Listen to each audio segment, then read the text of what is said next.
All right, hello, welcome back to Unqualified Analysis. I have got no shower today, same shirt as yesterday, haven't shaved, but we are here recording on a Monday afternoon. There's construction down the street, and you know what? I'm tired, but we are moving this thing along here. Hell, I'm actually more well-rested than I have been in, I don't know, probably about a week from today, I suppose. So, hey, we'll see. Either way, I am your host, Caleb Verzak. You can follow me on all my socials at, you guessed it, Caleb Verzak. Shoot me a DM if you want to add something to the show. Probably better than the email, but if you want to do the email, it's unqualifiedanalysis@gmail.com. Just send all your questions, whatnot, business inquiries, yada, yada, yada there, or the DMs. I don't know. Either way, subscribe wherever you're listening. Apple, Spotify, YouTube, Amazon, any of those ones. Just go in there, hit the subscribe button. Does nothing for you, does everything for your boy over here. Makes me feel all warm and fuzzy inside. But with that, I've got a, you know what? It's an episode. We've got the Eastern Conference Finals going on. Maybe not the most interesting series. Certainly not as interesting as I thought they would be. But still, it's sports that are going on right now, so we'll get to that. And then we got some off-season headlines. I mean, we're talking about golf. We're talking about horse racing. We're talking about, of course, a little bit of football in there, but not quite as much as I would like to have in there. But without further ado, just crack this bad boy open, shall we? We got stuff to talk about. First off, let's start off with some conference finals here in the NBA, shall we? Let's start in the East because I'm on the East Coast. Why not? We got the Heat up 3-0 on the Celtics right now. Not necessarily something I think anyone saw coming. I think we thought that, I mean, personally, I thought that the Heat would do well. I thought they'd make this a competitive series. I didn't think they'd run the Celtics off the floor. That's pretty much what they've done so far. And I'll tell you what, the Celtics have got some problems, ladies and gentlemen. They coughed up a 9-point lead at halftime in Game 1 with a 46-point third quarter by the Miami Heat. Lose that in Game 1. They coughed up an 8-point lead heading into the fourth quarter of Game 2. Lose that one by 6. And they absolutely, I mean, they just rolled over, keeled over, and died pretty much the entire game. I think the Heat were up by like 30 at various points in that one. End up winning by 26, and there you have it right there. Heat up 3-0, Celtics down 0-3. I mean, Jaylen Brown, Jason Tatum have played well, but by the numbers, but completely disappeared in these fourth quarters. I mean, Jason Tatum has been just straight up awful in these fourth quarters so far. Celtics key role players, they played well, but not quite as well as the Heats have, and not well enough to overcome the play of their stars down the stretch. And ultimately, call it what it is, Eric Spoelstra has totally and completely outcoached Joe Mazzulla in this series, and Joe Mazzulla kind of got outcoached in last series as well, which has heavily contributed to why the Heat have been able to pull all these games out down the stretch. Really, outside of Game 3, bunch of close games here thus far. I mean, relatively close. I mean, the Heat won by 7 in Game 1. They won by 6 in Game 2. They were all there for the Celtics to take down the stretch, though, if their key players, Jaylen Brown and Jason Tatum, would have had performances commensurate with the rest of the games that they've had. I mean, Jason Tatum in particular, I think he's scoring over 30 a game so far in this series. But that really has not translated into the down the stretch in the fourth quarter, and it's shown in the final scores of these games. I mean, just the Heat being able to pull these out. I'll tell you what, the Celtics had a better roster, more potent offense-defense combo coming in here, home court advantage, and they were heavily favored coming into this year. So I think it was 97% to 3%, according to some obviously BS metric by ESPN coming into this series. And then what do you know? Now they find themselves in an 0-3 hole, which no team in NBA history has ever overcome to this point. And I'll tell you what, the series isn't technically over just yet, but I've seen nothing to tell me that the Celtics have what it takes to make a historic 4-game run and pull off a miracle. If they were going to play with their backs up against the walls and really come out and show us that this is still a series, they would have done it in Game 3, and what do you know? They lost by 1,000 in Game 3. Didn't look competitive for really any stretch of the game after the initial portions of it, and I don't know, man. Just doesn't feel like this team has what it takes to win a championship. Not this year. Maybe last year under Ime Udoka, but, you know, don't have to rehash that all over again. Who the hell even knows what happened to that situation? But it all disintegrated when it was all said and done.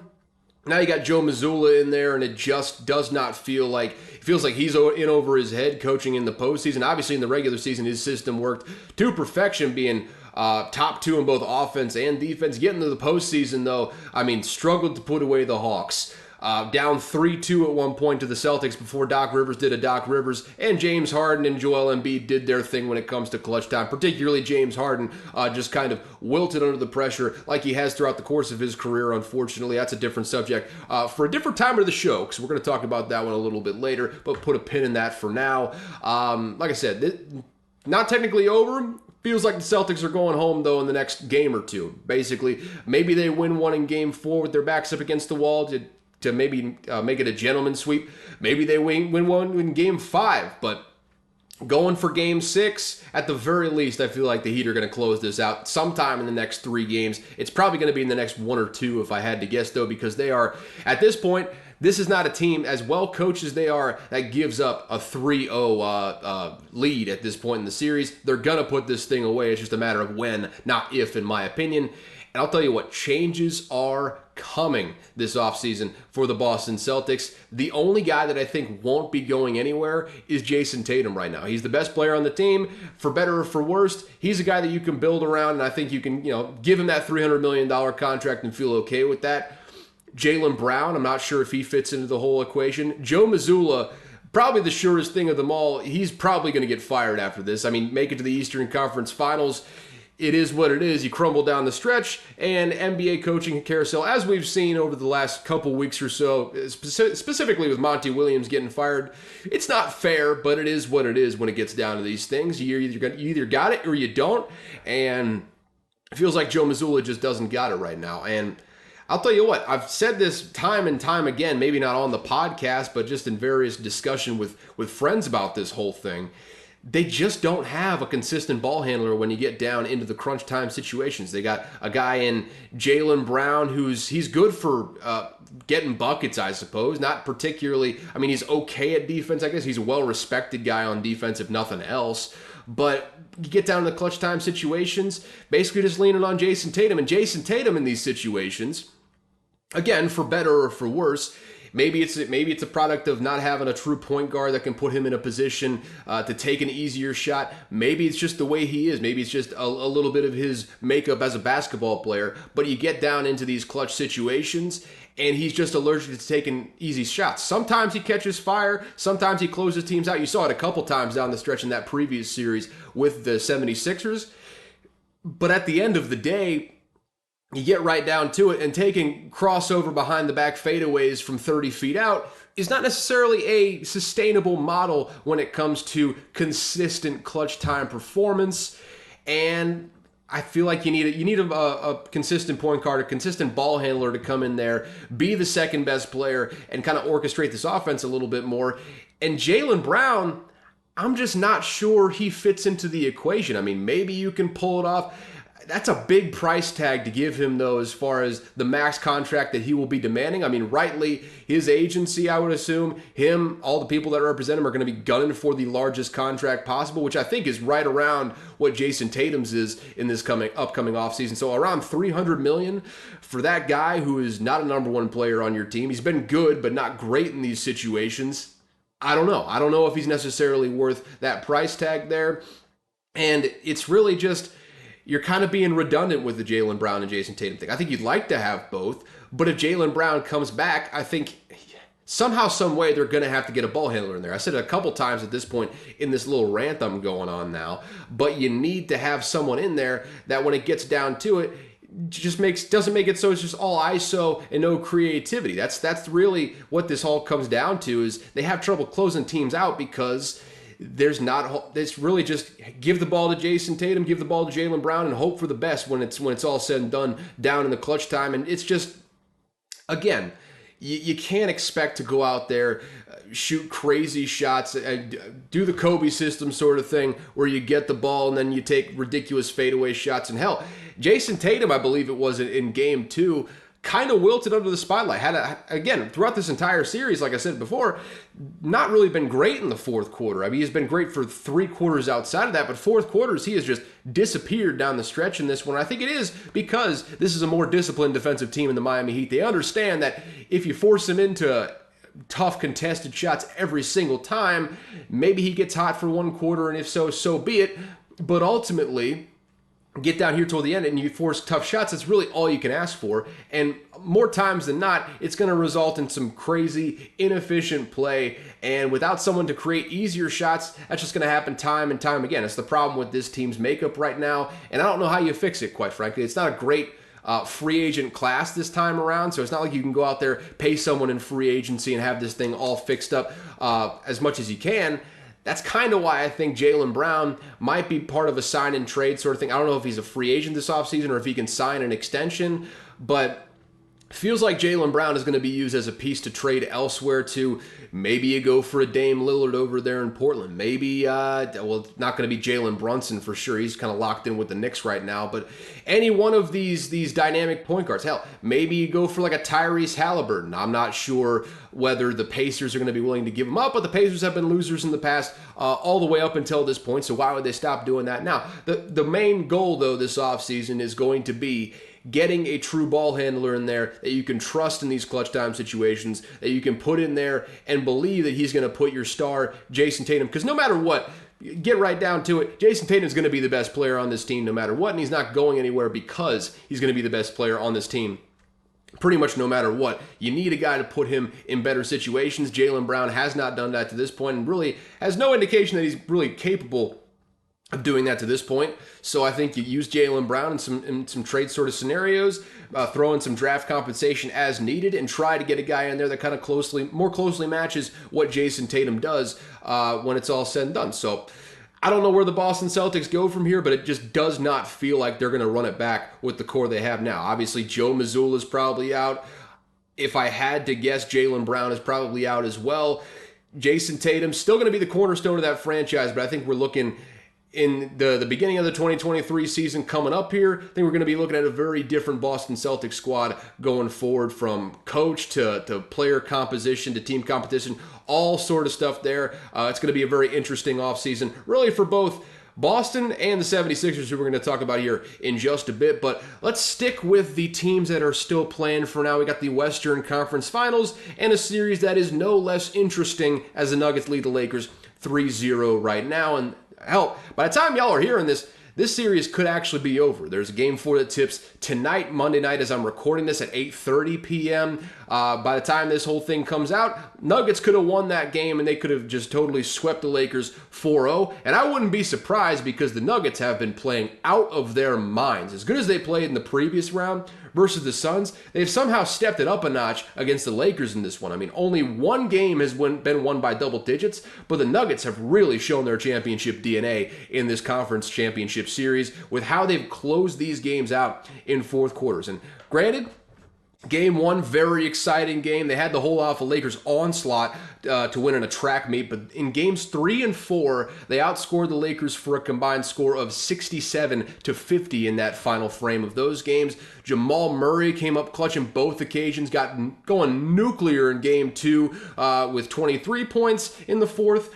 Then coming out of the gates hot in Game 3, 30 points in the first half of that one. Kind of went cold down the stretch, but hit a big shot late to kind of put that game away. And there you have it right there, the Lakers down 0-3. Jokic had 2 straight triple-doubles to start the series. It was a streak of 4 straight, dating back to the last 2 games of the Suns series. Before breaking that streak in Game 3, they still ended up winning, so it's all good. Jamal Murray scored 37 in 2 straight games there. He's really showing that he can be that consistent number 2 scoring option all throughout this playoff, specifically in this round, though. And I'll tell you what, the role players have all been coming up big as well. I mean, KCP, Kentavious Caldwell-Pope, talked about him last year in the lead-up, talking about this is maybe the best basketball he's played in his entire career. He came up clutch in the second half of Game 3, as well as scoring 21 in Game 1. Michael Porter has shot over 40% from 3 in every game thus far in this series. And Bruce Brown has been consistently efficient coming off the bench.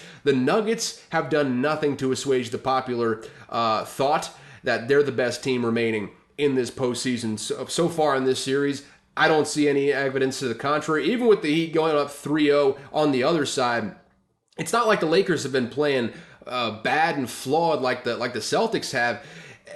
in the Anthony Davis, LeBron, Austin Reeves, all of them have been playing really well for the Lakers in this series. Also, you got Rui Hachimura playing some really good basketball, some of the best basketball he's played in his entire career, specifically in this sort of clutch situation, deep run of the playoffs. Jared Vanderbilt and D'Angelo Russell ultimately haven't been playing well this series, and that's really what's been the difference thus far. When you get down to it, it's what everyone was talking about heading into this series. The Nuggets are just a deeper team than the Lakers, and it's shown up in big situations over and over again.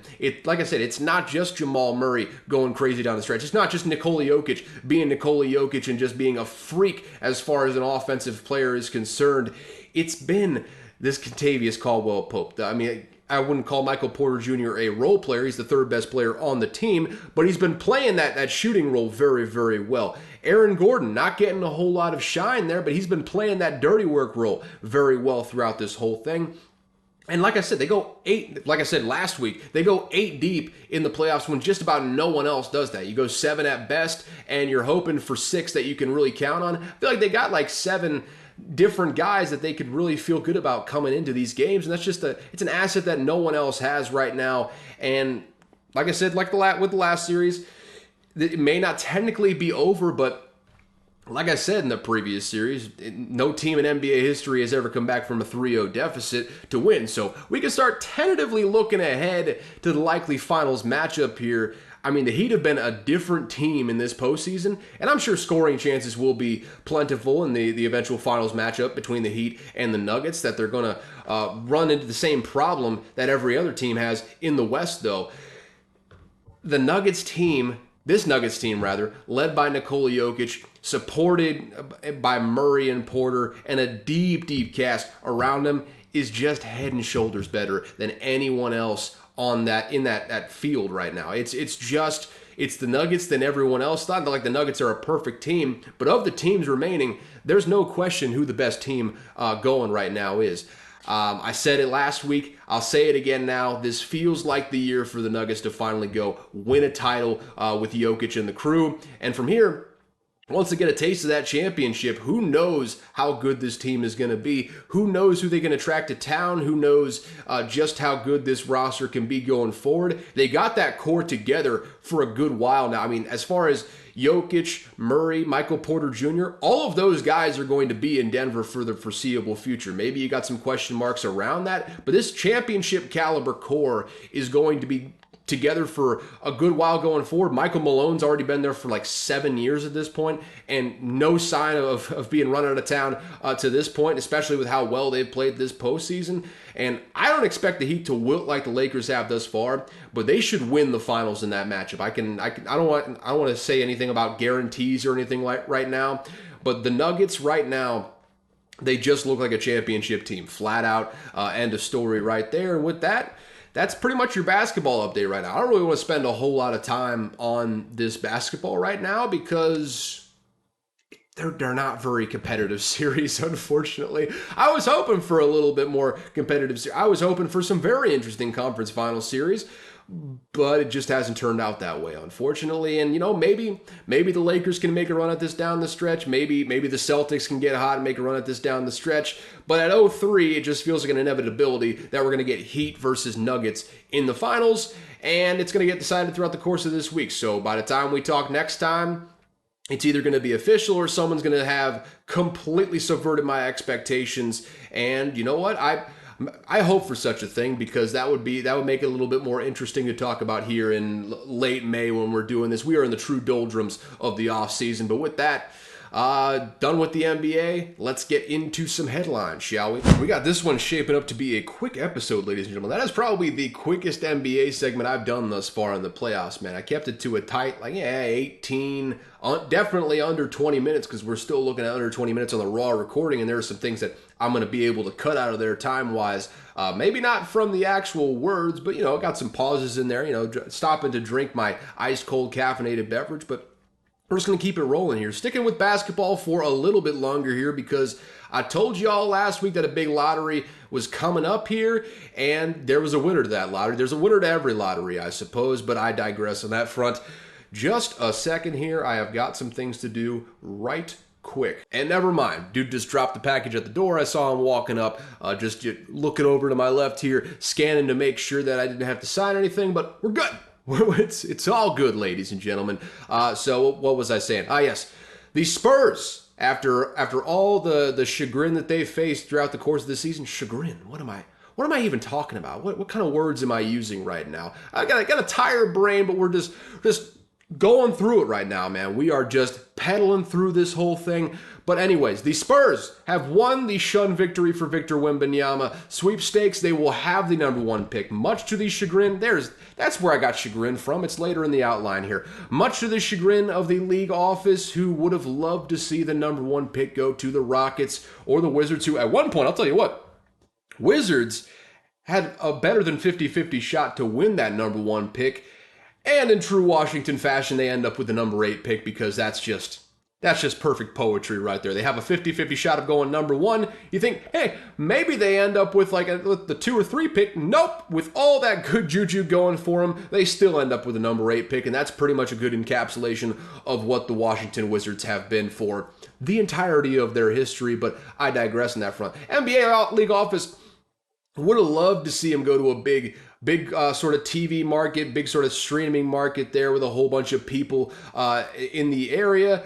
Didn't go to a small market, well, kind of a small market as far as the streaming is concerned with San Antonio, but, much to the chagrin of the league office, not quite what they were hoping for, but I love to see their tears streaming down their face. It tastes so good. Tastes so good, their depression over there. But the San Antonio Spurs have won the most consequential NBA draft lottery since LeBron James came out. For my money, for whatever the hell all the experts are saying, it's getting a little out of control with the Victor Wembanyama hype right now. They're saying he's the best prospect maybe in team sports history, better than LeBron, better than all these players. Chris Broussard just jumped right off the deep end, head first into about an empty pool, I would imagine.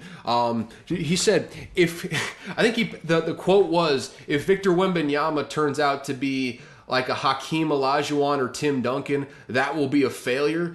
Asinine quote, but this is why Chris Broussard isn't working for anyone that I really care about right now. That, among other things, I would imagine. But that is all to say, the Victor Wembanyama hype is reaching critical mass right now. And I'll tell you what, Victor Wembanyama will be going to the Alamo to start his NBA career.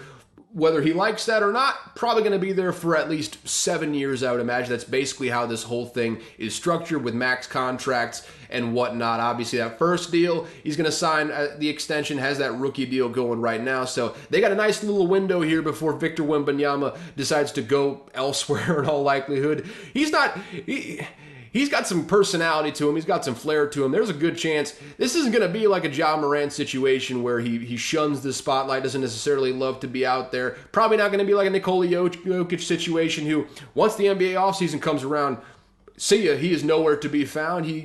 Where in the world is Nikola Jokic? Probably somewhere in Serbia, but who's to even say once the offseason comes around? Big Vic's got some flair to him. He wants to be in a big market somewhere, whether that ends up being like a Houston or a Dallas one day, maybe in LA if it comes down to that. I just don't see him ending off his career with the San Antonio Spurs. I don't see him spending double-digit years with the San Antonio Spurs when it's all said and done. You've got your window with them. Right now, you got to make the best of that window while you still got it there. And that's what San Antonio has in store for him. At least 7 years, though, they've got a chance to build a team around Victor Wembanyama and make a run at this thing. And talking about the Spurs here, maybe the luckiest franchise in league history when it comes to getting first overall picks. Just got maybe the luckiest break of them all. I mean, they got David Robinson, they got Tim Duncan with a number 1 overall pick at the end of David Robinson's career. Now maybe the biggest franchise changer of them all, Victor Wembanyama, is on his way to San Antonio as well. And if the name doesn't ring a bell, understandable, this is a football podcast. But just know, Victor Wembanyama is a 7'5", guard skills, modeled his game after Kevin Durant. This is a legit player right now. I mean, the way he plays over in France, he's an alien, absolute alien. He can block 3-point shots. He can block out the sun, and hell, to really, this is the highlight that I think a lot of people are latching on to. He shoots a 3-pointer at one point, gets a tip back dunk off of his own three-pointer. That's the type of player we're looking at with Victor Wembanyama. Just an absolute freak. Yao Ming height, and maybe not quite the thickness of Yao Ming, but Yao Ming height with guard skills. That's what we were looking at with Victor Wembanyama. And, I mean, a game-changing type of player. Legitimately a once-in-a-generational type of prospect there. Who's to say how good he ends up being, but the raw talent is there to be a special, special player. I'm not going to go to the Chris Broussard lengths, but there's a very good chance he scores 20-plus a game next year, has some crazy sort of defensive numbers as well as far as changing shots around the rim. Hopefully he doesn't get injured, but I mean, the Spurs have got some rebuilding to do around him. Like I said, there's no guarantee that a 7'5" wing player will consistently stay healthy. But there's no question that they got a generational talent with that number 1 overall pick coming their way. The pick's not essentially made yet, but I mean, they might as well just put the pick in preemptively and say, hey, we're picking you right now. No need to have any sort of semblance of mystery. It's Victor Wembanyama, and it's not really a close second, even though I'll tell you what, man, there's a guy in Scoot Henderson we're going to talk about here in just a second who would be number 1 pick in just about any other draft, but leave that for it. Put a cork in that for now.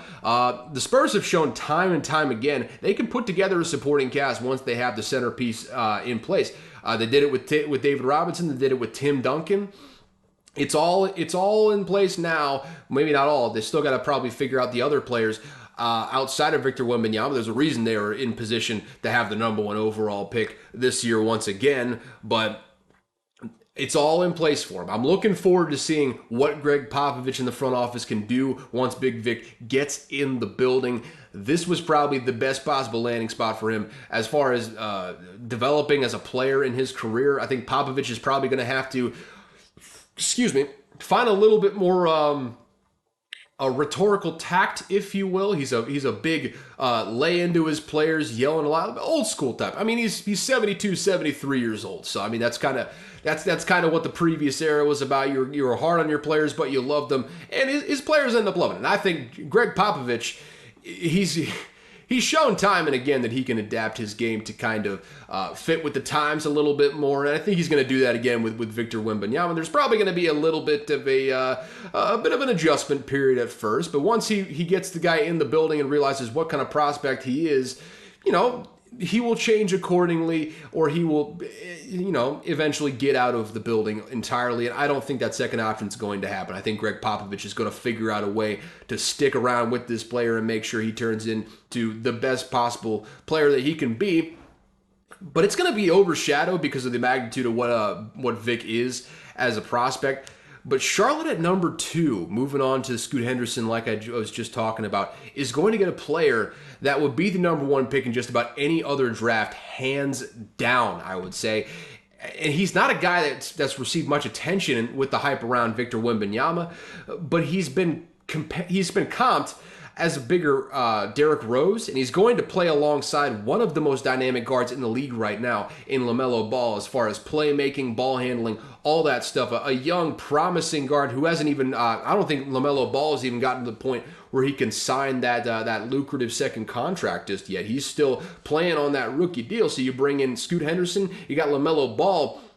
That's maybe one of the most promising young backcourts in the entire league. Plus, I mean, no shade to Michael Jordan as a player, but definitely shade to Michael Jordan as an owner. He's going to be selling the team in the near future. There's a real chance they get some solid new management that can build around the backcourt, unlike what Michael Jordan has shown with, for whatever reason, be it an unwillingness to pay players in free agency, an inability to hire a good coach, a good GM to run the team, just has not worked out with Michael Jordan thus far. And as long as he's there, I'm not really sure it's going to work out going forward because I've seen no evidence to the contrary to this point. It's not going to be talked about in the main NBA discourse, and it might not even show up in the next season or two. I think Charlotte's still got a ways to go before they're in a competing place. But I'll tell you what, the Hornets are going to have the foundational pieces in place to build a contender in the near future over there. And it's not something that people are going to realize right away. But if you're listening to this show, which a couple of you are, a couple smart people out there are, watch the Charlotte Hornets. Next year might not show up, but Scoot Henderson is a legit prospect. Like I said, if Victor Wembanyama wasn't in this draft, he would be the number 1 pick pretty easily. Unless the Charlotte Hornets just overthink it, they go with like a Brandon Miller in this spot. Scoot Henderson's going to be there, and I feel like he's going to be a foundational piece for that franchise going forward. I don't know if he's going to be better than Victor Wembanyama, but he's going to show up very quickly in ways that people aren't going to be paying attention to just because of the hype, the hype vortex around what Victor Wembanyama has been.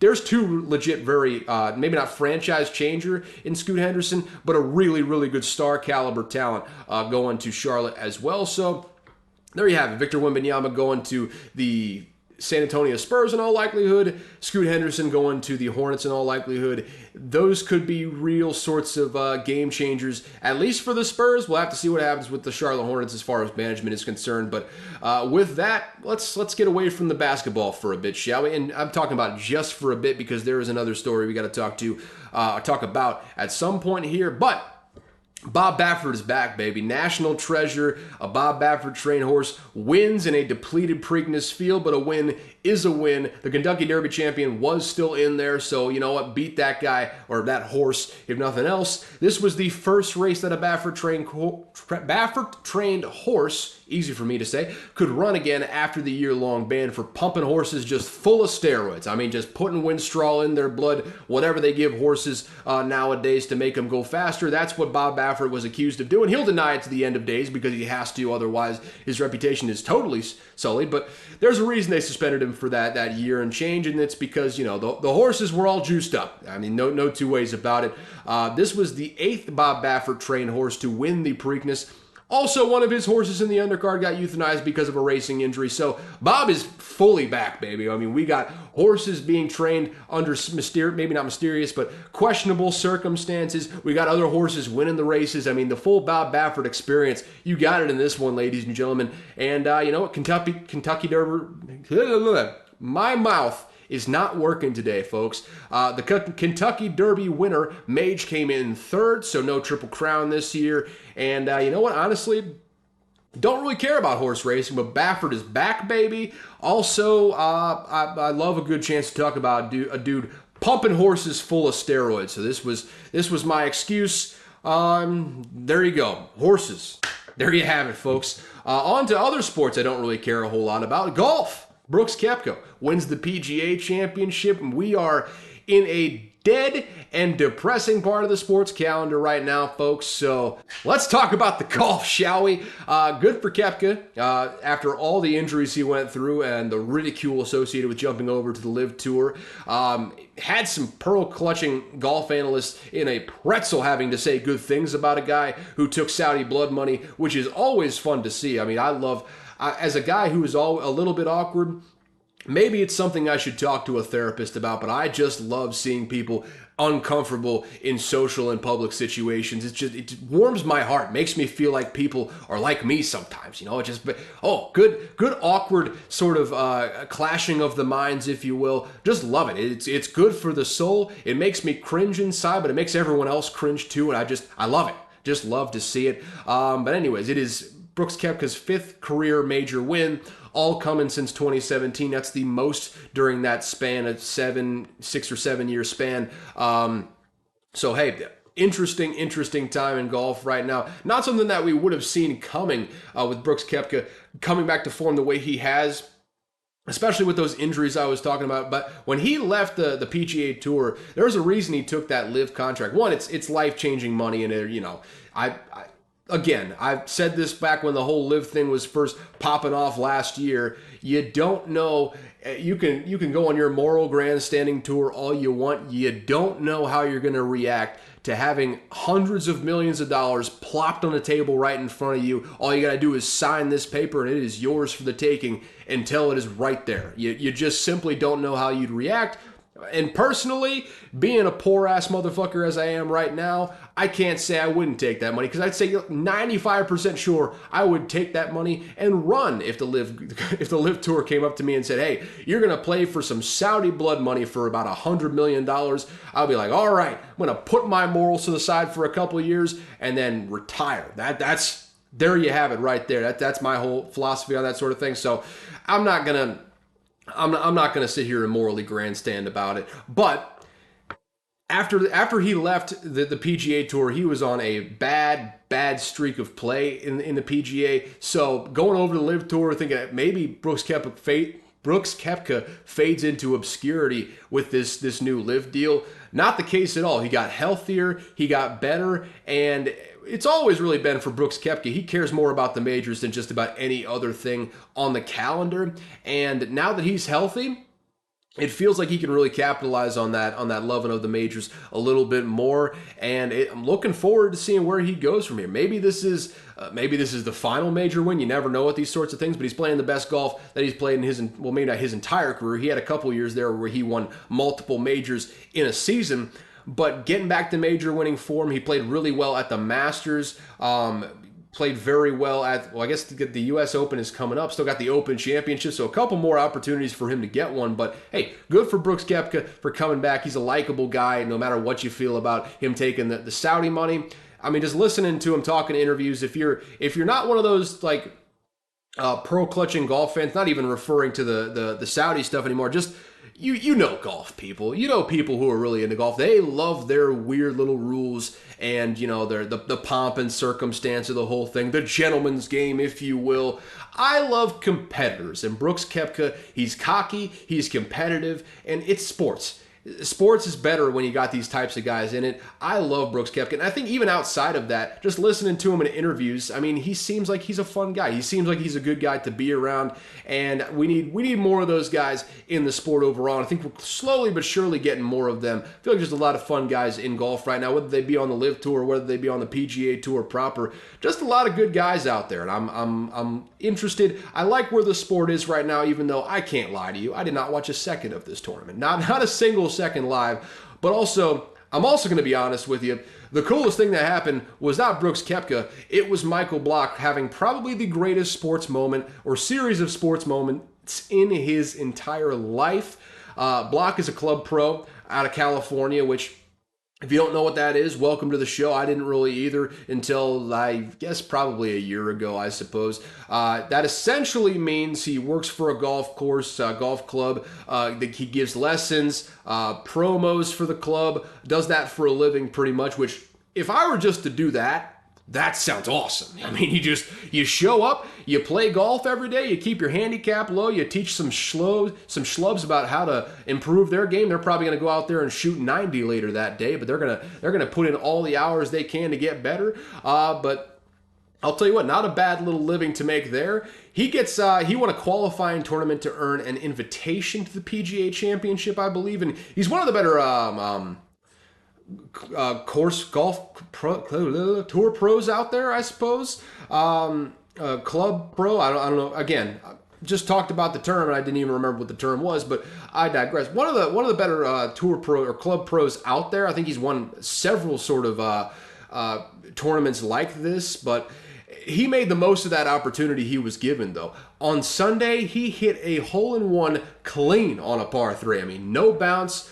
no roll, did not even hit the grass. It just went from the tee box straight directly into the cup, and it was an electric moment there on the back nine for, I mean, basically everyone to watch. I mean, it's the one moment in the entire tournament that I think I actually watched because it was just all over social media, all over Twitter, and it was, the situation that this guy was in, being what he is, a club pro, not expecting to really compete over here, but just having a hell of a tournament. Then he saved par at the end of his final round to secure a top 15 finish, which comes with a $260,000 payout, guarantees him an invitation to next year's PGA Championship. And oh, by the way, he also got an invite to the next PGA event at the Charles Schwab Challenge on Sunday. Undoubtedly one of, if not the greatest days in Michael Block's life. Obviously, he's got kids, so the birth of your kid, yada, yada, yada, that's, one of the best feelings in life, I suppose. I obviously don't have kids, so I wouldn't know. But outside of kids being born, probably the greatest day in Michael Block's life. And CBS did their damnedest to get Block to cry in a post-round interview with Amanda Renner. That's on social media if you want to go look it up. Just hilarious. I mean, I mean, maybe it's uncomfortable because it's so clear what they're trying to do. They're trying to get that, ooh, we got to get that cry on camera. This is going to go viral. So they're just like, all right, here's a video shot of someone else watching you around. Oh, it's your son shooting the video saying, oh, by the way, I think he's going to make a hole-in-one in this one. And his son is sick. I don't know what type of disease he's got, but he's sick and he's not feeling well. And oh man, I believe my dad's going to do it. He's going to get a hole-in-one here. And man, he got it. And you know what? To their credit, it worked. I mean, it's hilarious how hard they tried to make Michael Block cry, though. And he cried multiple times. So I highly recommend going to watch that if you enjoy being uncomfortable with just how soulless and cynical this sports media industry can be. They were fishing for that one. I think they really didn't have to try that hard, quite honestly. I mean, Block was crying at every opportunity after that round. I mean, he cried when he got the invitation to Charles Schwab. He cried in the interview afterwards with Amanda Renner when they were just trying everything in their playbook to get him to cry. I mean, he's a crier. There's nothing wrong with that, man. I mean, Block was crying at every opportunity. No shade here. I'd probably be bawling my eyes out, too, if I realized a lifelong dream like that on the biggest stage and against overwhelming odds to the contrary. I mean, tour pros, I keep saying tour pros. Club pros don't do this. I mean, club pros are guys that, they send them in there. Maybe you get some good publicity for your golf club if you go out there and you make the cut or something like that. But you're not expecting them to get top 15, qualify for the next year's PGA Championship, nothing like that. So this was a dream scenario for Michael Block. And you know what? It's inspired me to go get good at golf. I mean, sure, I was talking about this with my family last week. Like, hey, you know what? I think I'm going to try and get good at golf this offseason.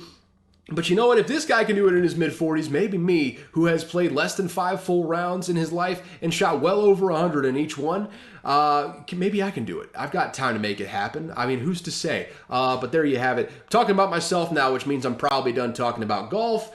So, hey, cut it. It's done. Let's move on to the next one. Let's get back to basketball, shall we? Doc Rivers got fired on the day I released the previous episode, so no surprise here. I think everyone knew what time it was in Philly. I said as much last week that he was going to get fired as a matter of when, not if at that point. And the real questions now are, one, does James Harden decide to come back? And does GM Daryl Morey even want him back? Which I think the answer to that is probably yeah on Daryl Morey's side. He's kind of... James Harden is Daryl Morey's boy. He traded for him coming from the OKC Thunder back in the day. He traded for him again from the Nets when he was with the 76ers. Now it feels like James Harden, despite all of the analytical inclinations that Daryl Morey has, James Harden is just the one soft weak spot in Daryl Morey's heart right now. So feels like he's going to want James Harden back. It's a question of whether James Harden wants to be back. I don't know. Maybe he does. Maybe he doesn't. I feel like with what he's shown over the last couple of years, really throughout the entire course of his career, he is what he is. I'm not sure that's a guy you want to build around with the postseason success in mind, but I digress on that front. 2, who does the front office bring in as the next head coach? And that may be one of, if not the most consequential question of them all. At least it's a big domino as to what's going to happen outside of the head coach. But hey, you bring in a guy that can, manage some personalities, still be good as far as the on-court tactician stuff is concerned. That's less important than managing the personalities, but you want a guy that can come in there out of timeouts and draw up something that's going to get you a bucket most times. I mean, Eric Spoelstra's been great at it his entire career. Steve Kerr's been great at that. It's what some of the best coaches in the NBA do in addition to managing those personalities. But who do they bring in? I don't know.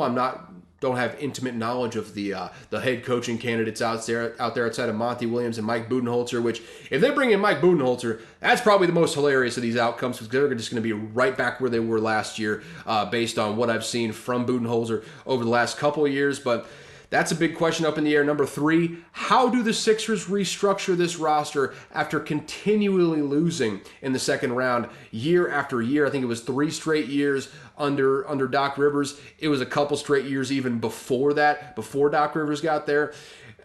I don't know how they restructure this team. I don't know how they can with Joel Embiid on the books, but with that, The fourth question, most important, with all of that in mind, will Joel Embiid continue to keep the faith, or has this relationship reached a breaking point where he might request a trade?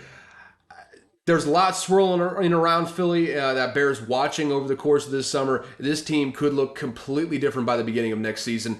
I'm not sure the Sixers can justify running it back with the same core they've got, though. So, I mean, much like the Boston Celtics that I was talking about earlier in this episode, the 76ers, maybe even more so, are probably going to look drastically different going into the next season. I think probably Joel Embiid is there, but I also wouldn't be shocked that with the way this whole thing is going, especially if Harden leaves town, I think Joel Embiid might just say, hey, look, just trade me. It's probably going to be easier this way if you just trade me, just hit the reset button, call an end to the process, if you will, and keep going forward from there.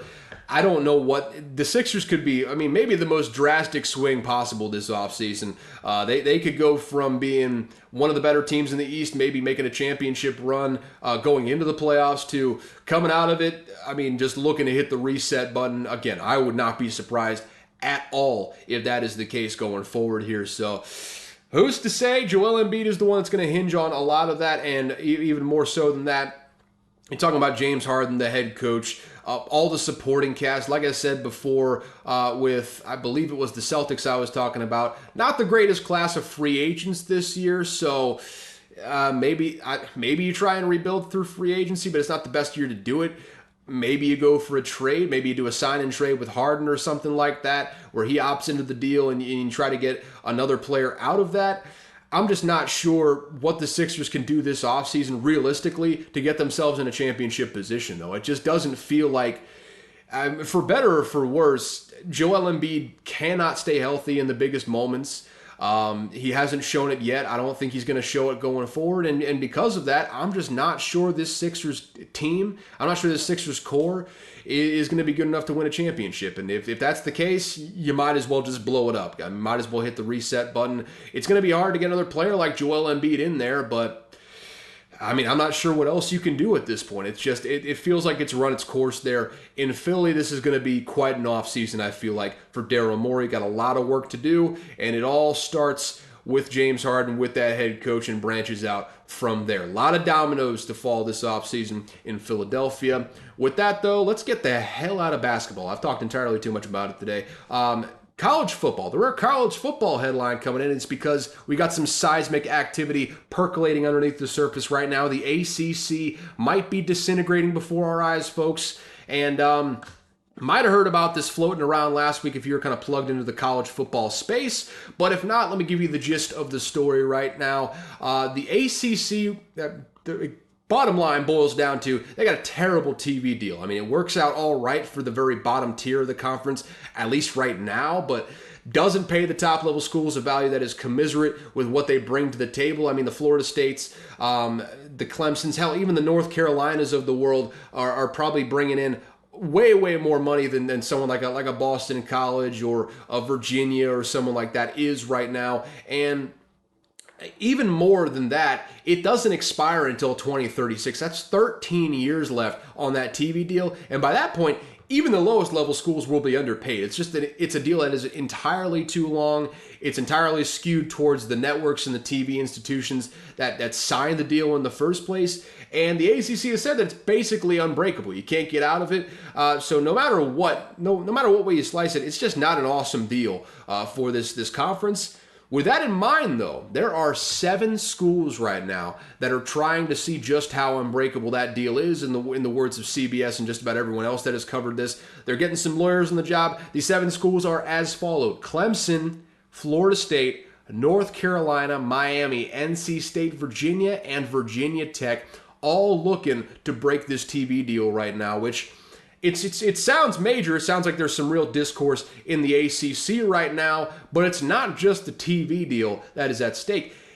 This is consequential because if they can make this happen, if they can get out of this ACC TV deal, they will likely all be moving on to new conferences. Not all of them are going to be moving to the same conference, obviously, but some combination of the Big Ten, the SEC, and the Big 12 is going to gobble up these 7 schools if they get out of this TV deal.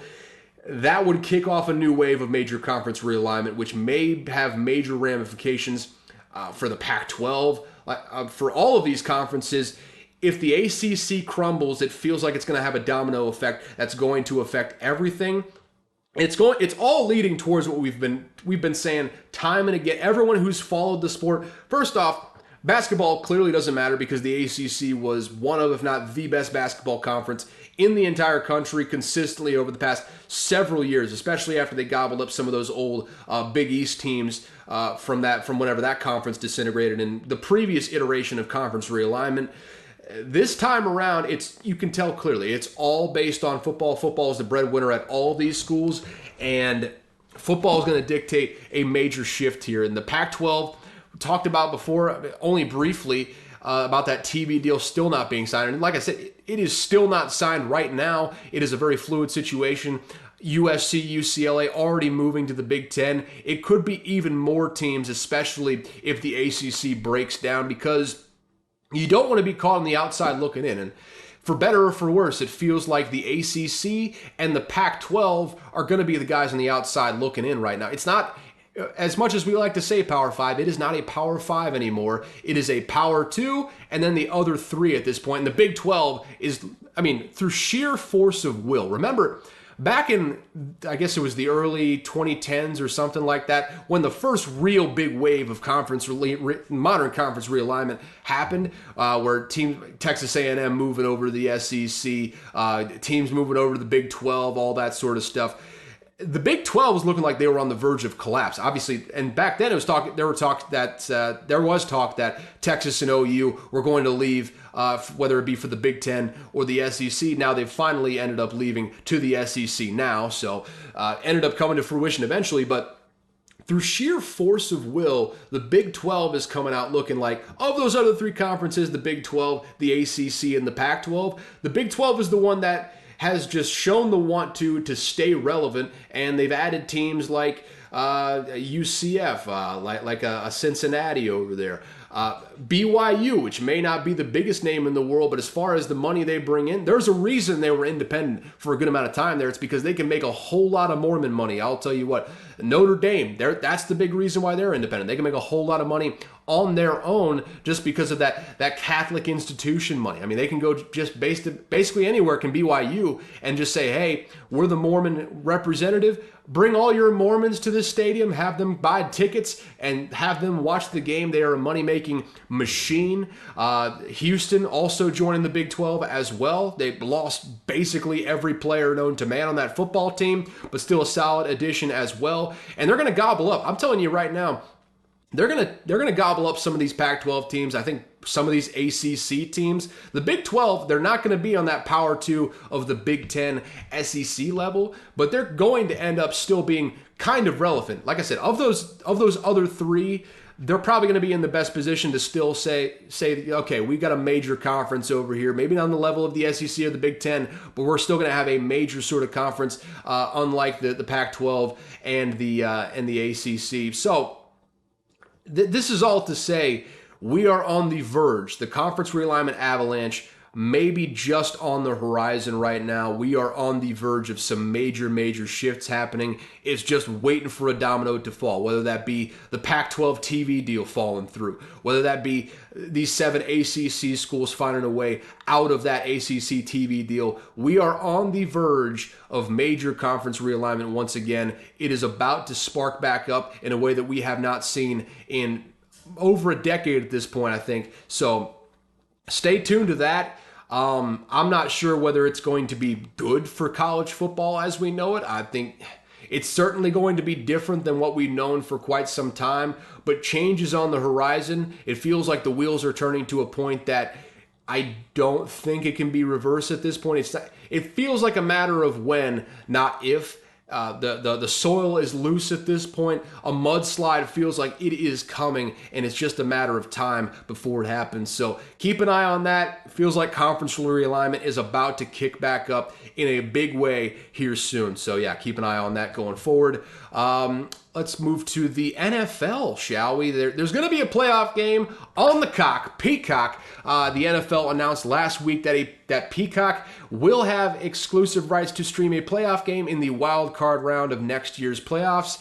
And I'll tell you what, folks, I hate it. It's the worst. I get that streaming is the future, but buddy, I am not trying to pay for another fucking streaming service right now. I absolutely hate this. You're at the whims of your internet to tell you, okay, will I be able to see on time what's happening? Will this thing crash? I mean, Peacock has never streamed something like this before. I mean, Amazon Prime hadn't streamed anything like that before they got Thursday Night Football, and it ended up working out pretty well. But Peacock has not streamed anything like this before. Who's to say if it ends up working out? It's just another paywall you got to go through to get NFL football after they bungled it with YouTube TV, not being able. I still can't get over the fact that those greedy sons of bitches just could not find a way to be like, all right, you've got one team you want to watch. How about you pay to watch those 17 regular season games? Nope. They got just this stupid NFL Sunday ticket where I got to pay for all the teams' regular season games to be able to watch them. And some of those might be blacked out if it's not, if there's no like sellout there. So yeah, screw them. I hate it. This is the worst. Not really much I can do to change it. Well, I personally can't do shit to change it, but this is just another step in the process as they slowly transition away from that regular cable television sort of model and into the streaming world. You see ESPN's doing it. Obviously, the NFL, they're reading the tea leaves here. They're moving towards that. I cannot stress enough just how much I hate this trend, though. I don't want to pay for these streaming services. I don't watch a whole lot of streaming TV in the first place. There's no reason for me to even really go out and pay for this outside of watching football, and I'm sure that's part of the business model too. From Peacock's perspective, they want to get their grubby little hands on my money as well. So I mean, they want to find a way to get in on that football deal. So it makes a lot of sense from a business perspective, from a viewership perspective, and this is kind of really in pro sports. In college football, we're seeing it now. It feels like we're getting a lot more solutions that cater towards the big businesses of the world rather than towards the fan experience, and this is just another step in that direction. I think some of the NFL sycophants were excited about this.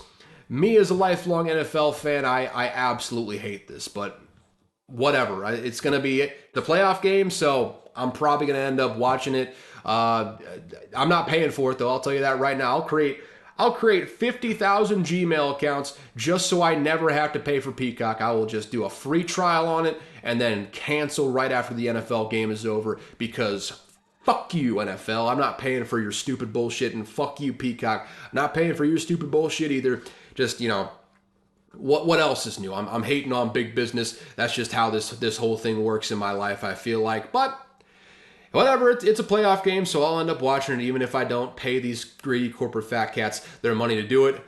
With that big old tone shift as we go on out the door here, shorter episode than usual because, again, it's the doldrums of the offseason. There's really not much to talk about here, but let's talk about a nuanced situation, shall we? This seems like right up my alley of topics to go on. Jim Brown, he died over the weekend at the age of 87. And I am far from qualified to talk about the legacy of Jim Brown because it's complicated and, like everything else in this world, it is far from a cut and dry story. But why not give it a shot here? I'm not going to go deep in depth. I'm not going to talk about this for 20 minutes. It's just going to be a quick, mainly it's a football podcast, even though we started off with basketball, horse racing, golf, everything under the sun except football. But it wouldn't really make a whole lot of sense for me not to at least touch on it. So here we go. I'm going to give it a try.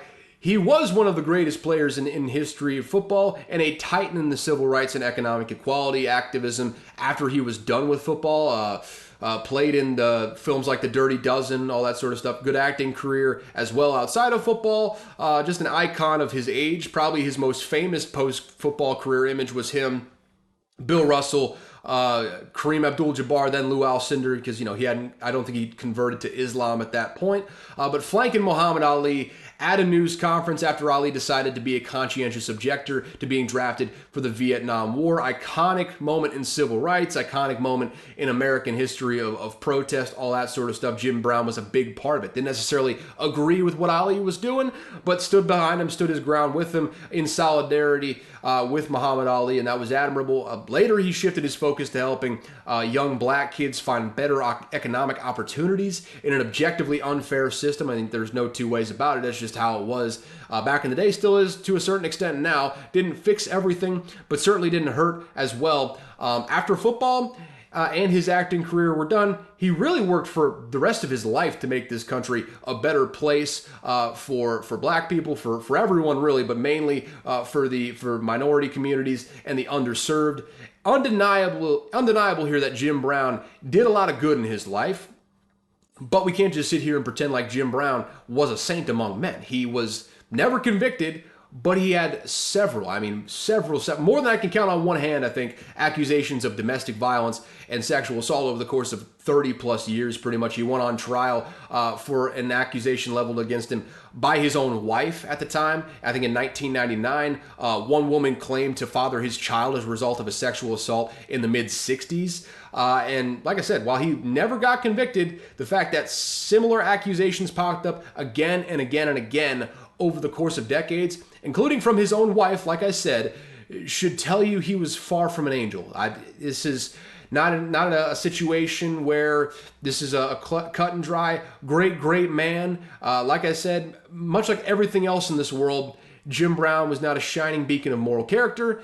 He also wasn't a pilloried symbol of the evils of man either. He had some demons in his life, did some great stuff in his life. He was somewhere in the middle of that good and evil spectrum. He was human, as we all are. That's kind of the way this whole thing shaped out. It's kind of how all our lives end up shaping out. We do some good, we do some bad, some worse than others, some greater than others. But let us take this time to celebrate all the good that Jim Brown did in his life, but also keep in mind that this was not a completely pure-hearted man. He wasn't a saint among men, like I said before. He was a human, flawed like the rest of us. There's a valuable lesson to be learned in that. I mean, people who have some demons in their life can still do great things, and people that do great things can still do wicked things on the other end of things. That's just the duality of man. Life is lived in shades of gray. I say it over and over again in my own life, in my own mind. That's just how things work in this world. There's no pure black and white, no pun intended there with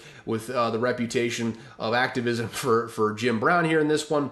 But just keep in mind, none of your favorite politicians, none of your favorite political activists, none of them are saints. And most of the people, there are some terrible people in this world, but terrible people can still do great things when it's all said and done. So it's a complicated legacy. Again, it's one that I'm far from qualified to speak on, but an interesting and maybe conflicting life that Jim Brown had. Undeniable his impact on the world, though. So take this time, I guess, to think about what Jim Brown meant to this world as a whole. And with that, I think we're done for this episode. I think we hit some serious, we hit some less than serious, we hit some stuff that I don't care about, we hit some things that I really do care about. So that's all for this episode. If you enjoyed, subscribe, leave a 5-star rating so we can grow this bad boy a little bit. If you didn't enjoy it, take that opinion to the grave. Tell people you loved it anyways, because I'm still trying to grow this bad boy. Thank you very much. Also, subscribe to the YouTube channel, trying to grow that a little bit as well.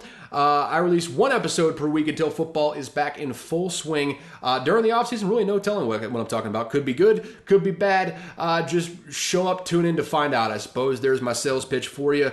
And roughly follow me on all my socials. Roughly one episode per week, like I said. Link will be in the description for my socials, so you don't have to spell my fucked up Eastern Bloc name. By socials, I basically just mean Twitter. Just follow me on Twitter at Caleb Verzak. Like I said, link will be in the description for that. If you want to contact the show, shoot me a DM or shoot me an email at unqualifiedanalysis@gmail.com. That's unqualifiedanalysis@gmail.com. If you'd like to add to the show, have a business inquiry for whatever reason, just, say business or show in the subject line if you're emailing me, so you can be categorized accordingly. And then there you have it. Thank you so much for tuning in to Unqualified Analysis. As always, I've got no clue what I'm talking about. One thing I learned this week, though, there is a clam species called the ocean quahog. Yes, like the quahog from Family Guy. I'm pretty sure that's what the town was named after. That can live for over 400 years. I can't remember what the name of the clam was. They gave it some catchy name, but it was like over 400-year-old clam. Ended up killing it so they could study it, but oldest ocean species in the world, over 400 years, the ocean quahog. There you go. You've learned something today, as have I. Have a good one, I suppose.